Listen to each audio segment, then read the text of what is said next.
नमस्कार दोस्तों, मैं आयता वैभव आप सभी लोगों का करता हूं स्वागत आप सबके अपने सीरीज बिहार दर्शन में।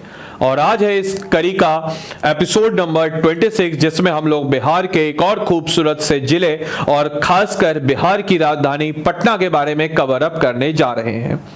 तो दोस्तों, बिहार का सबसे प्राचीन नगर या वन ऑफ द प्राचीन नगरों में से एक पटना, जिसका अस्तित्व हमें अजात शत्रु के समय से ही नजर आता है और उसके बाद फिर उदयन ने इसको एज ए राजधानी के रूप में बनाई।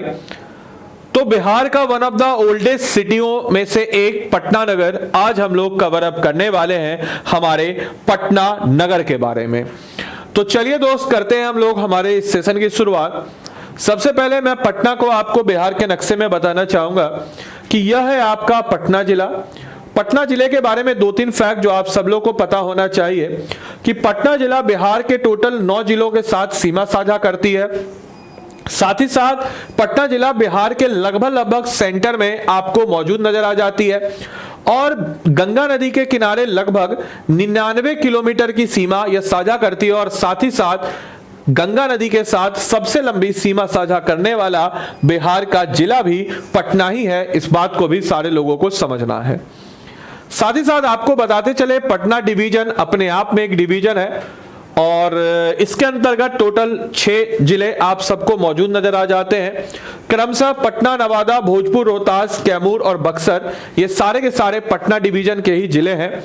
साथ ही साथ बिहार की राजधानी पटना गंगा नदी के तट पर स्थित है और यह आपको बताते चले कि और यह बिहार के सभी जिलों से सबसे अधिक आबादी वाला जिला, यानी कि जनसंख्या के आधार पर बिहार में सबसे बड़ा जिला पटना जिला है। यह निम्नलिखित जिलों से घिरा हुआ है। अगर नॉर्थ की बात हम करते हैं तो नॉर्थ में आप देख सकते हैं सारण, वैशाली, सारण जिसका हेडक्वार्टर छपरा है, समस्तीपुर, बेगूसराय और पश्चिम में अगर हम देखें तो भोजपुर, दक्षिण में जहानाबाद, लखीसराय, नालंदा, पूर्व में बेगूसराय और इसके आसपास 4 नदियां सोन, घगर उधर से गंडक, बूढ़ी, पुनपुन और साथ ही साथ अगर देखा जाए तो दक्षिण की तरफ से सोन और पुनपुन और उत्तर की तरफ से अगर हम बात करते हैं तो घगर और गंडक जो है आपको नजर आ जाती है।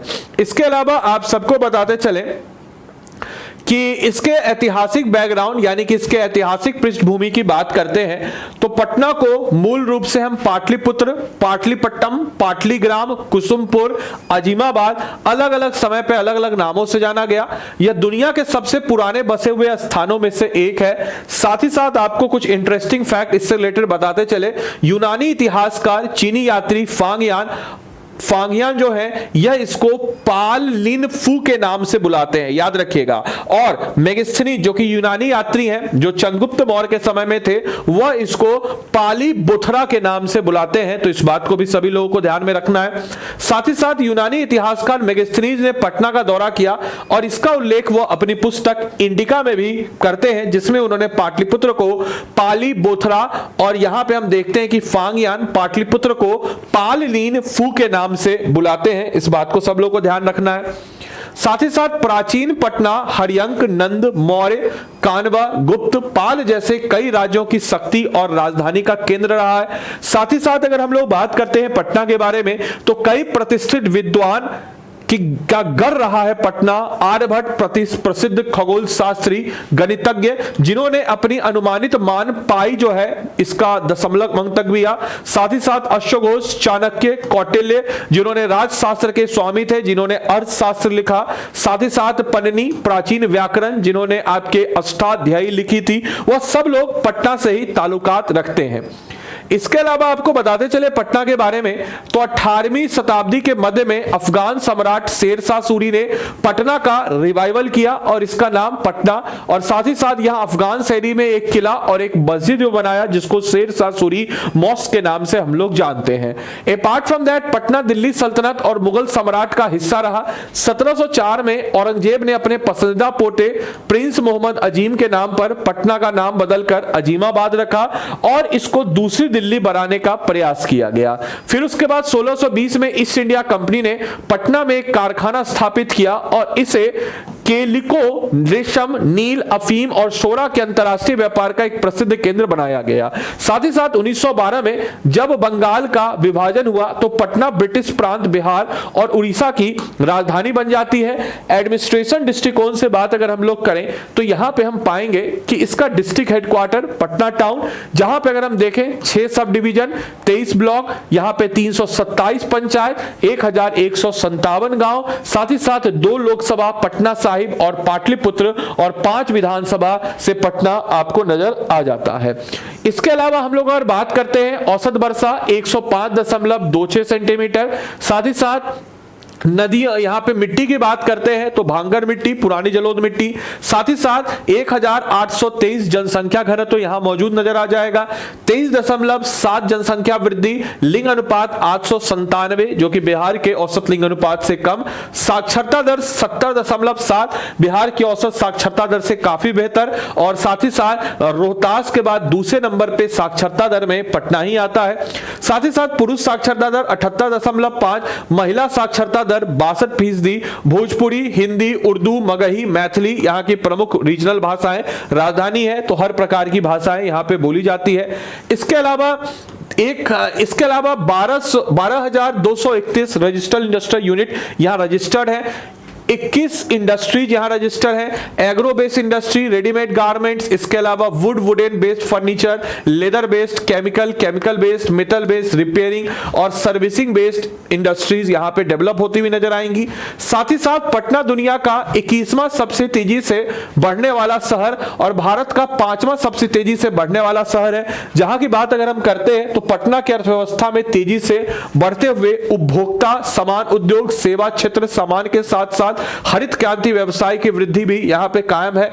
इसके अलावा पटना में 4 औद्योगिक क्षेत्र हैं, आप देख सकते हैं। पाटलिपुत्र जो कि 42.14 हेक्टेयर, इसके बाद फतुहा 98.64 हेक्टेयर, बिहटा 41.37 हेक्टेयर और MIP बिहटा की बात अगर हम करें तो 269.5 हेक्टेयर। और पटना जिले में प्रचलित उद्योग के अगर प्रकारों की बात करते हैं तो कृषि आधारित सोडा वाटर, सूती कपड़ा, ऊनी रेशम, कृत्रिम रेशम, आधिकारिक कपड़े, जूट आधारित तैयार वस्त्र, कढ़ाई, लकड़ी के फर्नीचर, कागज उत्पादन, चमड़ा आधारित, रसायन आधारित, रबर, प्लास्टिक, पेट्रो आधारित, खनिज आधारित, धातु आधारित, जिसको हम कह सकते हैं आपके स्टील इंडस्ट्री, इंजीनियरिंग, मशीनरी, मरम्मत और सेवाएं जो है पटना की प्रमुख उद्योगों में से एक है।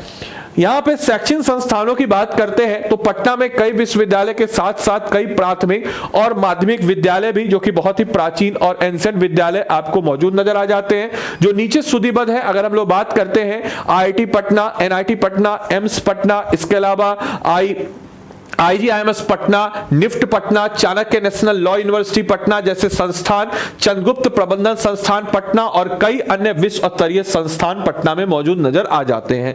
आर्यभट्ट ज्ञान विश्वविद्यालय, पटना विश्वविद्यालय, नालंदा अंतरराष्ट्रीय विश्वविद्यालय ओपन सेंटर यहीं पर है। इसके अलावा Birla institute of technology, Patna medical college और हॉस्पिटल जिसको PMCH हम लोग कहते हैं, Nalanda medical college hospital, Rajendra memorial research institute of medical science, ये सारे के सारे यहां मौजूद नजर आ जाते हैं।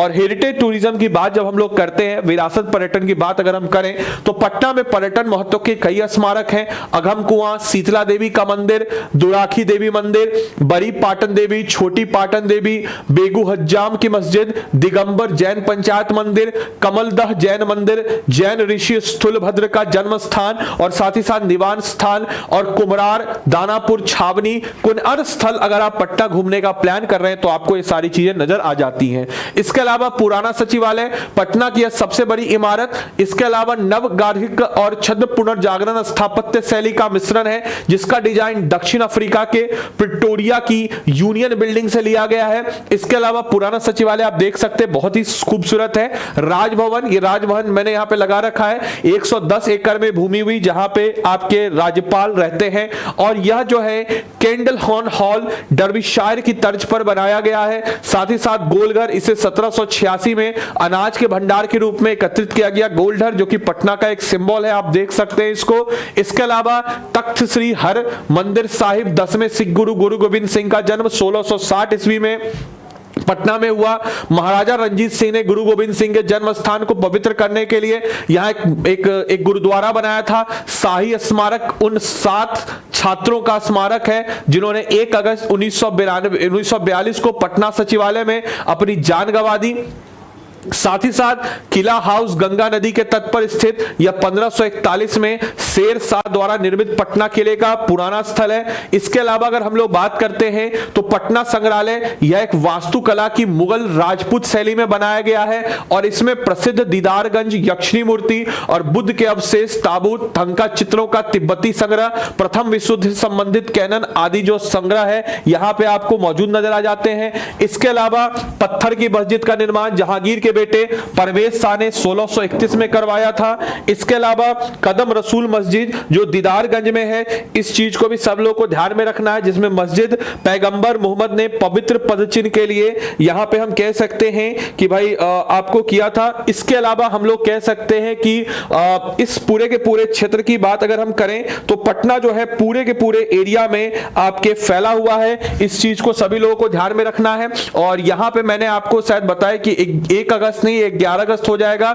इसको ध्यान रखना है कि 11 अगस्त 1942 को पटना सचिवालय गोलीकांड में अपनी जान दे दी, उसके लिए एक स्मारक है। इसके अलावा आप सबको बताते चले सदाकत आश्रम यह राष्ट्रीय विश्वविद्यालय बिहार विद्यापीठ का मुख्यालय रहा है और यही वो सदाकत आश्रम है जहां से आपको बताते चले कि जयप्रकाश नारायण ने अपना बिहार आंदोलन एंड देन उसके बाद हम कह सकते हैं कि संपूर्ण क्रांति की शुरुआत की। देन उसके बाद हम कह सकते हैं कि पटना में कुछ अन्य दर्शनीय स्थल जैसे कि विक्टोरिया जुबली, इसके अलावा हम लोग अगर बात करते हैं Bankipur club, Gandhi Maidan, Mahavir corridor, Bihar national college, Anjuman Islamia hall, Khuda Bakhsh oriental library जहां पे बहुत सारे पांडुलिपियां हमें नजर आ जाती है पर्शियन और अरबिक। साथ ही साथ हम लोग बात करते हैं त्रिपोलिया सोशल सर्विस हॉस्पिटल, पादरी की हवेली आदि, इन सारी जगहों पर आपको मौजूद नजर आ जाती है। तो इस प्रकार से दोस्तों हम लोगों ने हमारे पूरे के पूरे पटना जिले से जो सारांश हो सकता था उन चीजों को हम लोगों ने कवर अप किया। इसके बाद वापस से हम लोग मिलेंगे